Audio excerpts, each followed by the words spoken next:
Next week on Home and Away in the UK, the River Boys try to stop Theo and Sonny from testifying. The River Boys have several residents firmly in their sights as they step up their surveillance next week, when Leader Gage's court appearance is brought forward. Theo was left fighting for his life after embarking on a romance with Gage's girlfriend Lacey. Gage sought his revenge by tying Theo underneath the hydraulic lift and lowering his own car onto him. Sonny was thankfully able to summon help in the nick of time, but not before being subjected to his own severe beating from Gage's sidekick Spanner. Although she initially kept up appearances with Gage, Lacey decided to testify against him and was placed under police protection in a safe house whilst Theo was in hospital.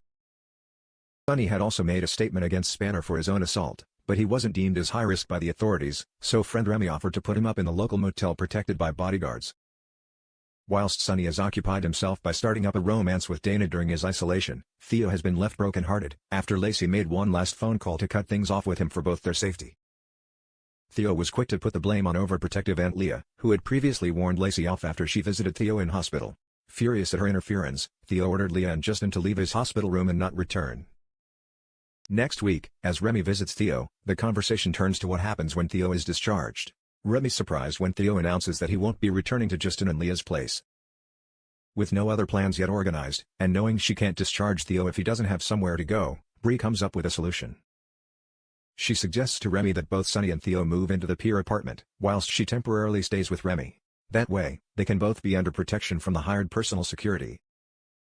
Clearing it with Cash, Theo's grateful for their support, but gets nowhere when pushing Cash for news on Lacey. He's told only that she's safe and no longer being tracked by the River Boys.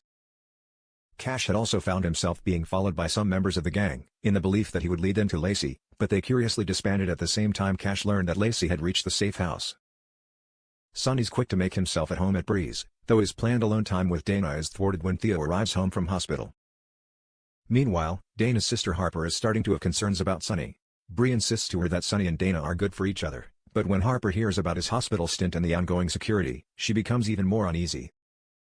After learning more from Justin and Leah, Harper confronts Dana, who admits she knew what she was getting into. However, Harper puts her foot down, telling Dana in no uncertain terms that she's not to see Sonny again. She's seen this pattern before, and she's not about to watch her sister get dragged into danger all over again. Not that it puts Dana off, of course. There's a surprising development when Lacey turns up at the apartment to see Theo, with it being revealed that she has decided not to testify against Gage. As such, she has left the security of the safe house, believing that the River Boys will no longer pose a threat to her. Theo insists that she stay at the apartment with them regardless, for safety, naturally.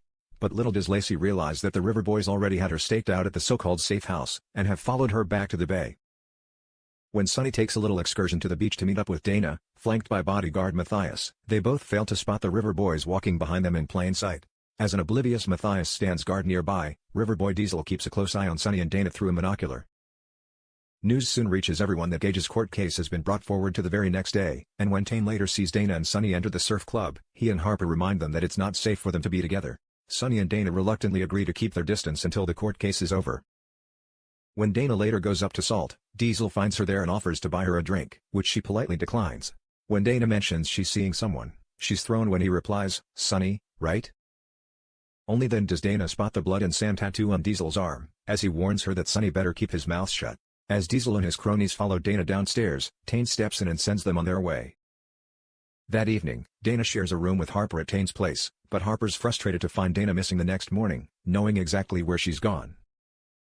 Over at the apartment, Justin has brought Theo's suit over along with a spare for Sonny, and as they're getting ready to leave, Dana arrives. She tells Sonny that she's decided to come with them today for support. Theo, Sonny, Lacey and Dana all pile into a waiting people carrier, accompanied by the two ever-vigilant bodyguards, who somehow fail to notice the River Boys parked in their ute just a matter of feet away. Diesel finishes up a call and repeats the orders he has been given. No one is to testify in court today. As the witness's vehicle heads off, the River Boys closely follow behind, subtle as a brick yet apparently still invisible to the security detail. Will Theo, Sonny, Lacey and Dana make it to the courthouse?